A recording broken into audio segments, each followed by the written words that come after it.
Era napoleônica. Vamos lá, gente, dando continuidade aí às aulas de Revolução Francesa. Nós vimos nas aulas de Revolução Francesa que o país mergulhou num caos social após 1789. Entre 1789 e 1799, teve vários governos temporários ali, né, na França. Primeiro os jacobinos, a gente viu lá o período do terror, o período das guilhotinas, e ao mesmo tempo também um período de universalização do ensino, ensino público gratuito e tabelamento de preços, e libertação dos escravos nas colônias, né? Abolição da escravidão nas colônias. Mas esse período jacobino durou cerca de 3 anos, depois veio o governo dos girondinos. Os girondinos já eram mais conservadores, eles voltaram atrás em várias decisões lá dos jacobinos, acabou com o sufrágio universal masculino e impôs o critério de renda para participação política, voltou com a escravidão nas colônias e acabou com o tabelamento dos preços. Mas, por outro lado, os girondinos tiveram mais sucesso militar na contenção das forças austríacas, que estavam ameaçando invadir a França e acabar com a Revolução e colocar o Luís XVI de volta no poder. Os girondinos eles não contiveram totalmente, né, porque a França continuou sendo ameaçada por invasões estrangeiras, né, mas teve um pouco mais de sucesso. E a gente viu depois que veio o período que os girondinos eles governavam através do diretório, né, formado ali por 5 diretores, e foi nesse período que o exército francês começou a ter destaque, especialmente com a figura de Napoleão Bonaparte, um general de destaque que começou a ter seu nome circulando ali com mais força, com enorme popularidade nas camadas populares, né?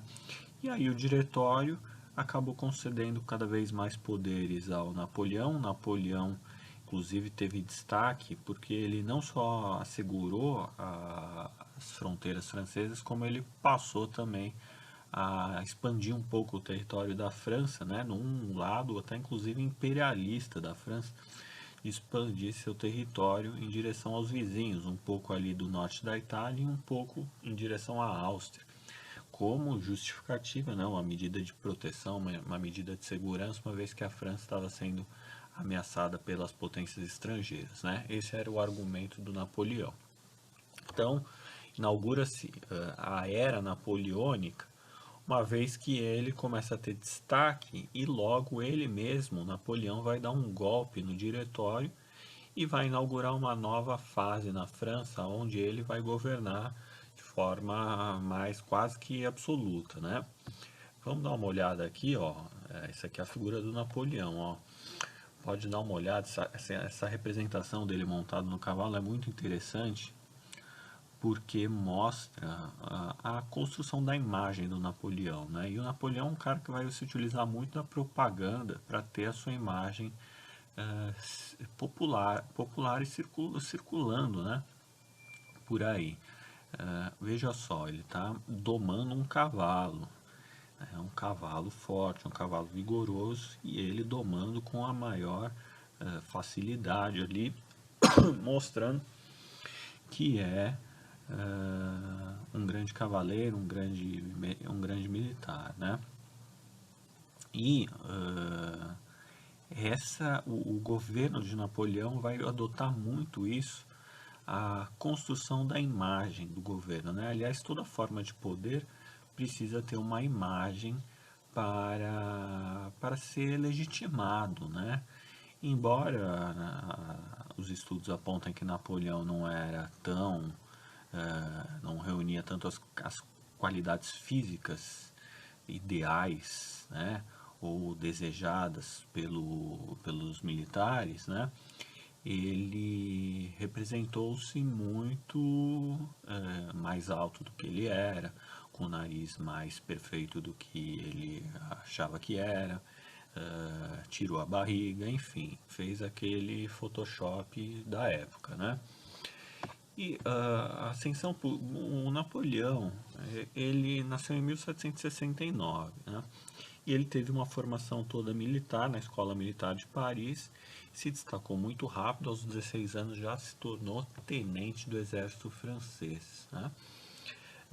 E o golpe do 18 do Brumário, que a gente falou agora há pouco, foi o fato, foi a participação dele nesse golpe do 18 do Brumário que colocou ele no poder, né? Esse golpe ele se deu em 1799, né, contra o Diretório e colocou ele, enfim, na liderança do país, né? Lembrando que o 18 do Brumário se chama assim por conta do calendário da época. O calendário francês, depois de 1789, teve modificações, teve outros nomes, os meses e tal. E Brumário significa 9 de novembro de 1799, né? O golpe aconteceu no 18 do Brumário do ano 4 do calendário, do novo calendário. Então, portanto, equivale ao 9 de novembro de 1799, como a gente conhece. E aí, ele vai inaugurar um período conhecido como Era Napoleônica, né? Mas ele é dividido em duas partes. A primeira parte é o chamado Consulado, que é o período que vai de 1799, quando ele sobe, até 1804. Depois a gente vai ter um outro período que, deixa eu ver se está aqui, que é o Império, que vai de 1804 a 1815, tá? Por que que tem essa divisão, consulado e império? Porque no consulado, o Napoleão ainda vai governar dividindo o poder executivo, embora ele seja o principal, sempre vai ser o principal, ele vai dividir o executivo com mais 3 cônsules, né? Na verdade, com ao total 3 cônsules, né? Ele mais 2 cônsules. E até 1804. Em 1805 ele vai acabar com esse órgão, com essa divisão do poder executivo por 3 cônsules e vai governar somente ele como imperador, oficialmente um imperador francês, tá? Por isso que tem essa divisão entre consulado e império, tá? Então, olha só, nesse período consulado, que vai até 1804, você vai ter o Napoleão como primeiro cônsul, e aqui tem algumas ações propostas por ele, colocadas em práticas por ele nesse período, tá? Ele poderia propor leis, o Napoleão poderia declarar guerra, o Napoleão poderia firmar acordos de paz e o Napoleão poderia nomear funcionários para a sua administração, tá? Então veja só como está centralizando o poder em torno dele. Ele pode nomear os funcionários para os seus cargos administrativos, tá? Não tem necessariamente um concurso público para isso. Ele pode também declarar guerra a países vizinhos que estejam ameaçando a França, e ele pode criar leis, tá? Além de firmar acordos de paz. Então, olha só, no campo, isso é no campo político, tá? No campo econômico, ele também vai poder controlar a emissão de papel moeda. E quando você controla a emissão do papel moeda, você evita o aumento dos preços dos produtos, você controla a economia.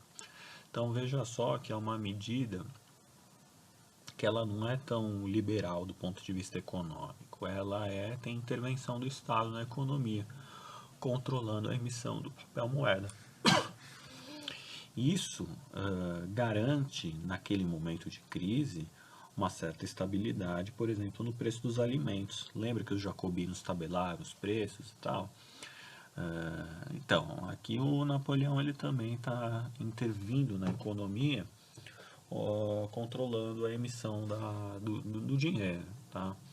E isso vai fazer um baita de um sucesso entre as camadas mais populares que agora vão poder ter um preço mais estável, né? Isso dos alimentos, do pãozinho, tá? E o Napoleão vai criar uma moeda nova, que é a moeda que fica vigente por muito tempo na França, que é o franco. O franco se torna o novo padrão monetário. Um franco, 2 francos, olha aqui a moeda, 20 francos, tá? É a moeda que passa a ficar vigente na França. E ele vai também criar tarifas protecionistas, ou seja, significa que o Napoleão ele vai controlar, vai proteger a produção nacional da França, por exemplo, nas indústrias, né? Napoleão vai tentar dar uma incentivada ali na indústria de têxteis, por exemplo, né? A Inglaterra já estava bombando na fabricação de tecidos e panos, e o Napoleão vai tentar criar tarifas para proteger os industriais franceses para que eles possam produzir localmente, sem ficar dependendo dos países estrangeiros, tá? Na fabricação, né, de panos, tecidos, etc., né? Então, tarifas protecionistas, de modo a garantir, ainda que seja mais caro produzir tecidos e panos aqui, ele vai proibir, por exemplo, ele vai criar tarifas para que os produtos estrangeiros cheguem com preço muito mais alto e a população não consiga comprar. E aí isso estimula a produção local, né? Já que está muito caro comprar de fora, então vamos inventar aqui dentro, né? Isso aí são medidas econômicas do Napoleão, que vão começar a ter sucesso, tá? E no campo jurídico e social, Napoleão também ele vai criar o Código Civil Napoleônico, onde ele vai tomar várias medidas que vão consolidar algumas ideias lá do Iluminismo e da Revolução Francesa, desde que começou. Como, por exemplo, nesse Código Civil Napoleônico, você vai ter a abolição definitiva dos privilégios do clero e da nobreza. Lembra que o clero e a nobreza, né, que era o primeiro e o segundo estado, eles tinham isenções fiscais, eles tinham seu patrimônio não era taxado. Então, o Napoleão ele vai acabar com esses privilégios do clero e da nobreza, né? Agora é todo mundo igual. O Napoleão vai também criar leis para proteger a propriedade privada.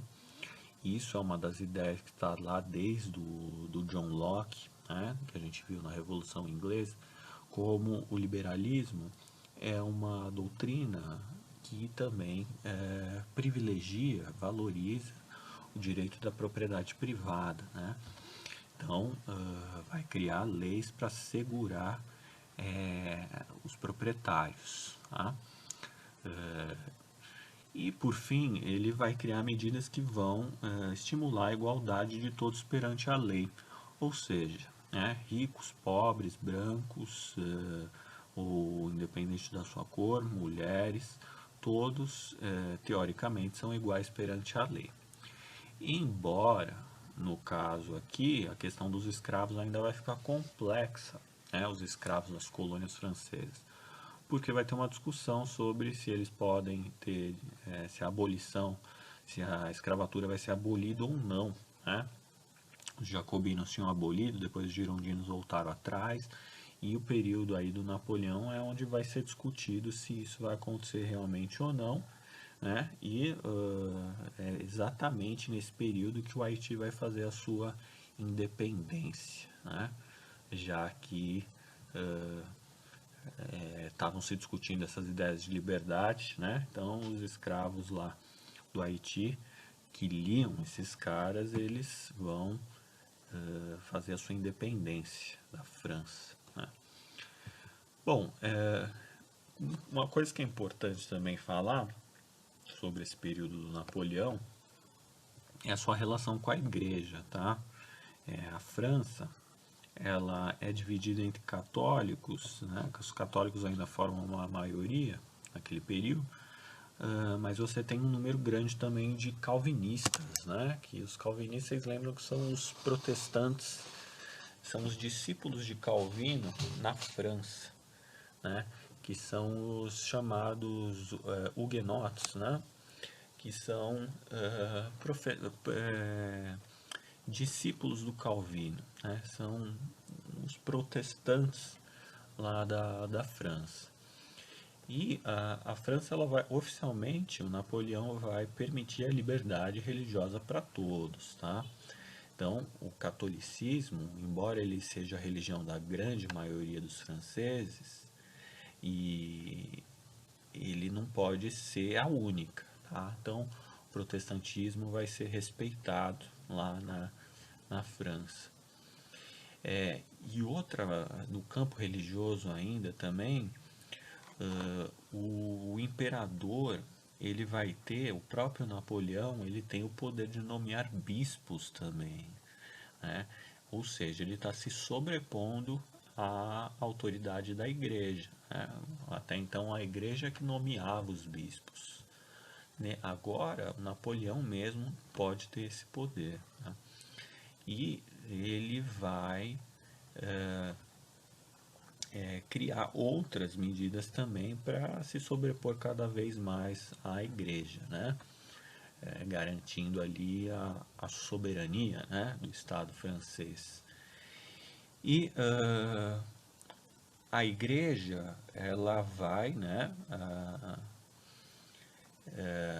estabelecer o calendário gregoriano, e o Napoleão vai ter que voltar atrás, né? Vai ter que voltar atrás lá no calendário criado pela Revolução em 1799, que era do Brumário, Termidor, e vai voltar ao calendário gregoriano que sempre esteve vigente, né? Que era o calendário da igreja. Então, Napoleão, ele vai fazer acordos com a Igreja Católica, ele vai se sobrepor à Igreja em vários aspectos, mas também vai tentar fazer uma média com ela, vai tentar fazer um acordo para que a França possa ter também, no campo internacional, um certo apoio da Igreja, né? Para ela não ficar totalmente isolada. Então, Napoleão foi muito hábil, porque ele começou a atuar também como um diplomata internacional.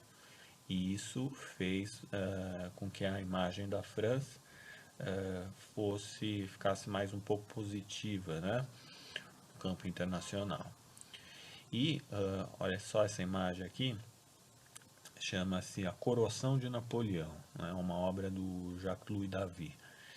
E é interessante porque aqui, quando Napoleão faz toda essa série de acordos com a igreja, ele está querendo a legitimidade do Papa, né? Mas é interessante que na coroação, quando o Papa vai reconhecer o Napoleão como imperador da França, segundo o rito tradicional, os papas é que colocam a coroa sobre a cabeça dos governantes, dos reis, dos imperadores. E nessa coroação específica, né, rompendo com toda a tradição, desde lá do período medieval, o bispo, né, quando vai coroar o Papa, né, no caso, quando vai coroar o Napoleão, o Napoleão pega a coroa da mão do Papa e coloca ele mesmo sobre a sua própria cabeça, né? Então, isso aí tem um símbolo, um significado muito forte na época, e ficou uma imagem, né, até hoje, né, da qual o Napoleão, nesse gesto de retirar a coroa das mãos do Papa e colocar sobre a sua própria cabeça, ele está dizendo o seguinte, ó, tudo bem, a igreja está me reconhecendo como imperador, mas agora o Império da França, o Estado francês, está se sobrepondo ao poder da igreja, né? Então a gente é amigo, a gente tem alianças, a gente tem acordos, mas ainda assim o Estado francês vai ser superior e não vai aceitar todas as ordens vindas da igreja. A gente vai ter nosso próprio poder de decisão. E aí ele mesmo se autocoroa. Olha só. coroação de Napoleão, né? Ele mesmo se autocoroa. Interessante essa imagem, vira e mexe ela cai aí em vestibular, né? Pedindo para fazer a interpretação, o significado disso, né? O significado de que a Revolução Francesa e o período que se sucede à Revolução Francesa evidencia os ideais, não só do liberalismo, mas evidencia um mundo se tornando cada vez mais secular e os estados nacionais se mostrando cada vez mais seculares, querendo afastar cada vez mais a influência da instituição Igreja Católica e se autodeterminando como estados soberanos, né? Muito interessante essa imagem aí da coroação de Napoleão, né? E a gente vai ter na sequência,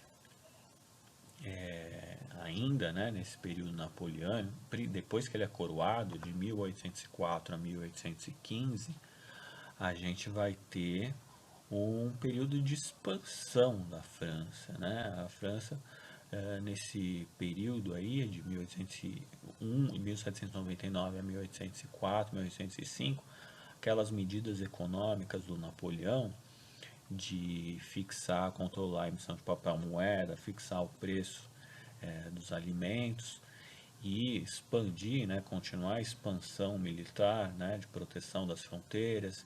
Aí soma-se a legitimidade pela Igreja Católica. Enfim, a França começa a crescer de novo economicamente e se expandir militarmente, né? E no plano internacional, os países vizinhos, que ainda todos eram monarquias, né? Mesmo a Inglaterra ainda, né, embora seja uma monarquia parlamentarista, a Inglaterra vai se opor à Revolução Francesa e ao Napoleão.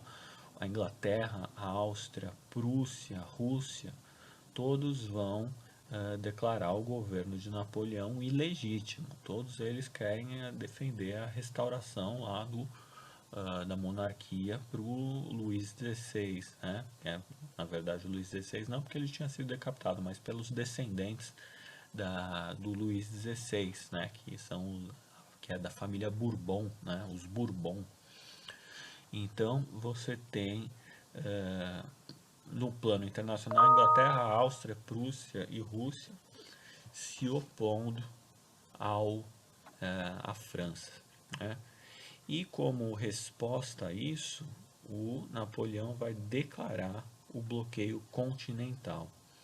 O bloqueio continental, que é uma resposta da França, uma resposta do Napoleão, aonde ela proíbe, né, a ideia de Napoleão proíbe os países europeus, todos os outros países europeus, né, os mais fracos, em cortar os seus laços comerciais com a Inglaterra.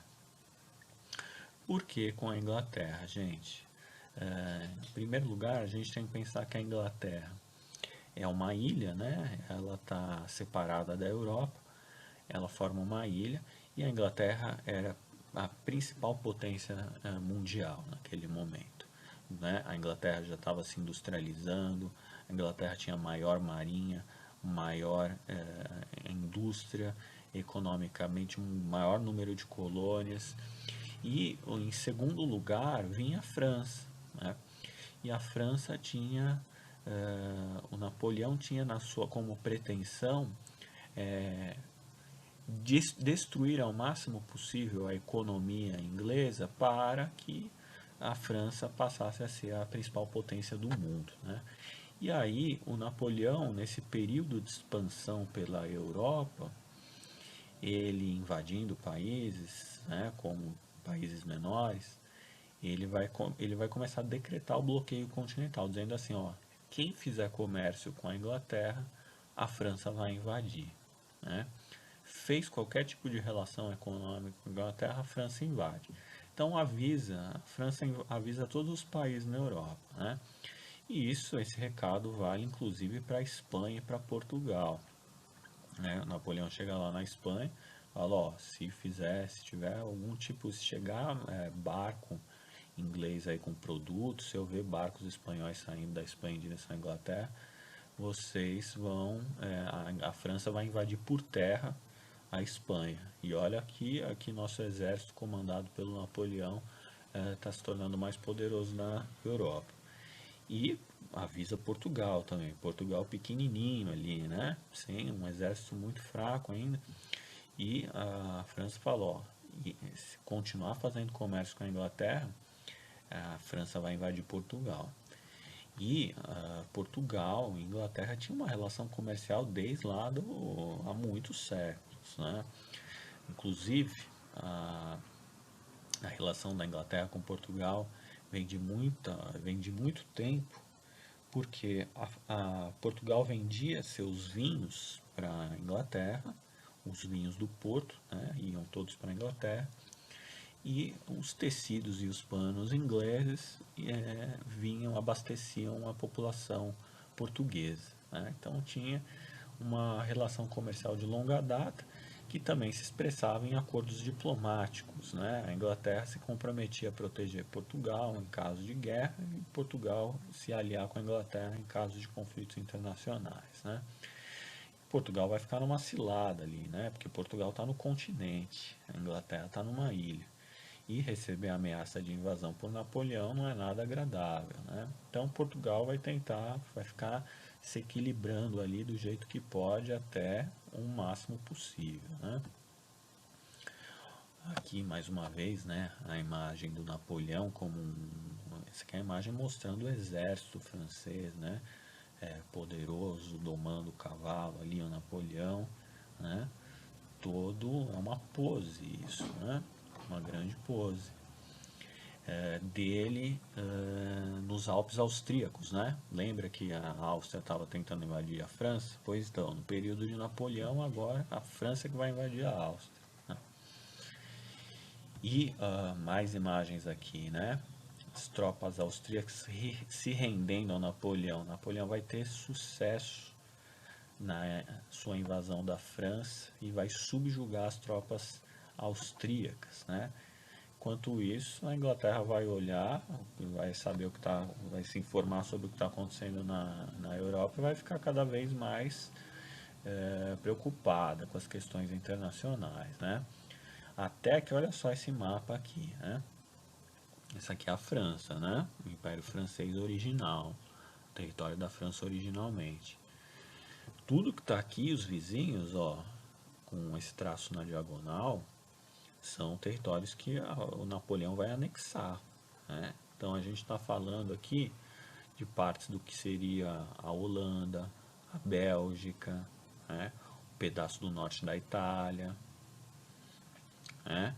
E tudo isso aqui que está preenchido são territórios que o Napoleão vai invadir, mas não vai anexar ao seu território, mas vai obrigar os governantes aqui, os reis aqui, vai empossar novos reis, vai manipular, digamos assim, a política local de acordo com seus próprios interesses, né? Mesma coisa aqui, ó, na parte da Espanha, Napoleão vai invadir a Espanha e vai colocar como governante, como rei da Espanha, o seu, o seu primo, né? O Luís, e vai colocar ele como rei da Espanha.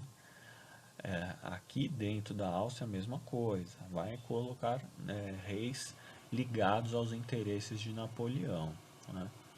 E tudo que está em verde aqui vão ser os inimigos do Napoleão, né? No caso, principalmente a Inglaterra aqui, mas também a parte da Áustria, né? Do Império Austríaco, que não ficou subjugado à França, a Rússia e Portugal pequenininho aqui, né?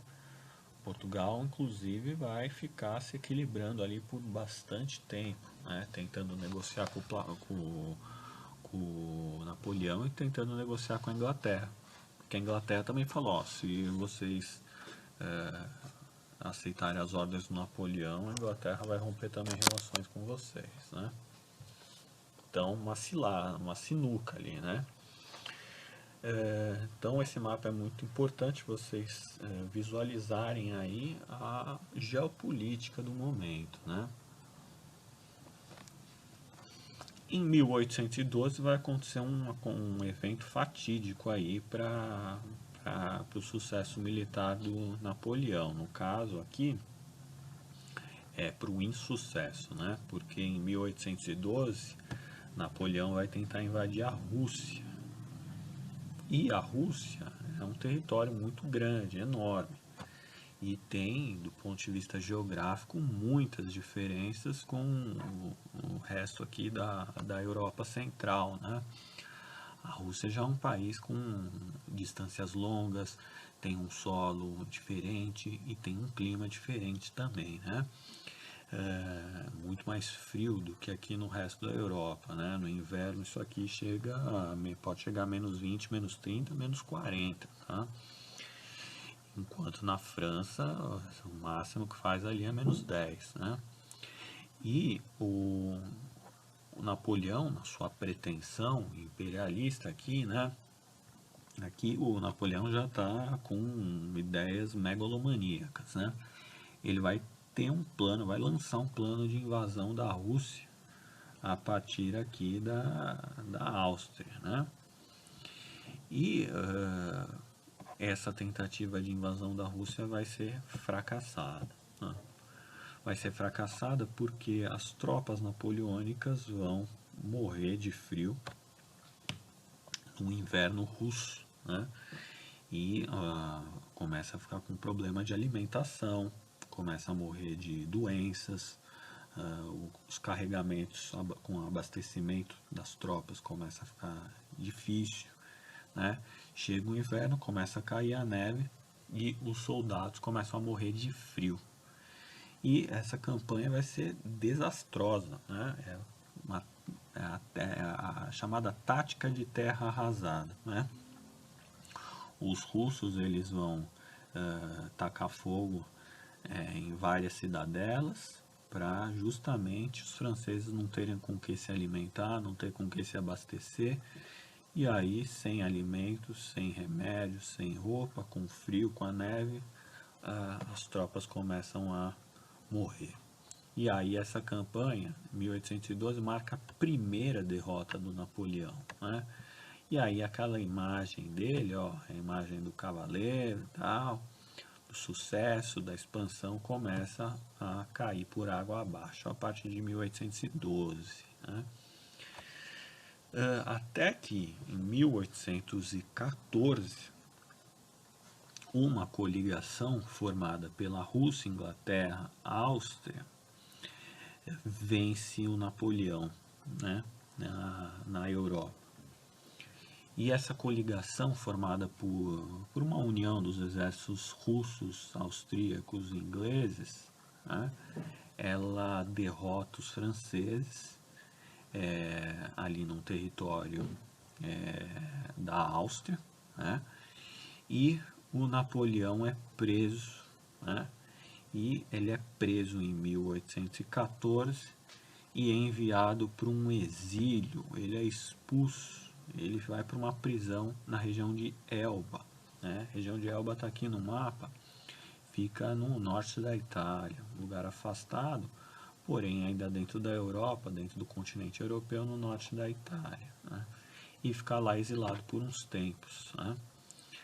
Acontece que, e aí o que vai acontecer com a França, né? No lugar dele vai voltar essas forças da coligação Inglaterra, Áustria e Rússia, vai empossar o Luís XVIII no poder. Lembra que o Luís XVIII, olha só, era o irmão do Luís XVI. Lembra o Luís XVI que foi guilhotinado pelos jacobinos? Então, o irmão dele, que estava refugiado lá na Áustria, é empossado no poder e volta a governar a França, né? Acontece, olha que situação maluca. O Luís XVIII restaura, né? A monarquia está restaurada lá na França, mas ele não vai governar por muito tempo, porque depois de tudo que aconteceu, ninguém mais quer saber de monarquia na França. E o Napoleão, que estava lá no exílio em Elba, ele vai conseguir fugir do exílio, né? As tropas leais ao Napoleão vão conseguir armar uma fuga para ele, vão conseguir libertar ele do exílio e vão botar o Napoleão, vão levar o Napoleão de volta para Paris, aonde ele vai entrar triunfante, né, na França, em Paris, e vai tomar o poder de novo do Luís XVIII e vai governar de novo a França, só que por um período de apenas 100 dias. Né? Então, olha só que maluco.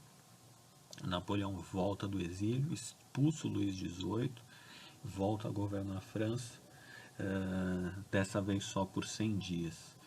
Até que na batalha contra, mais uma vez, a coligação Rússia, Áustria, Inglaterra e Prússia, né?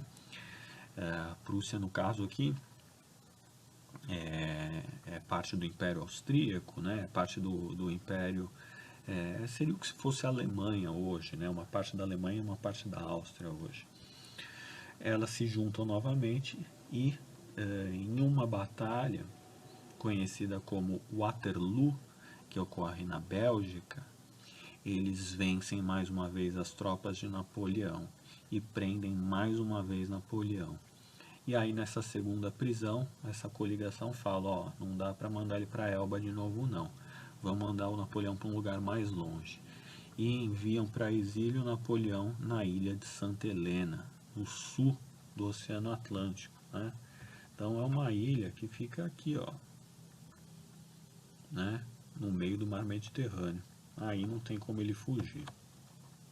E o Napoleão, aqui é a imagem da Batalha de Waterloo, né?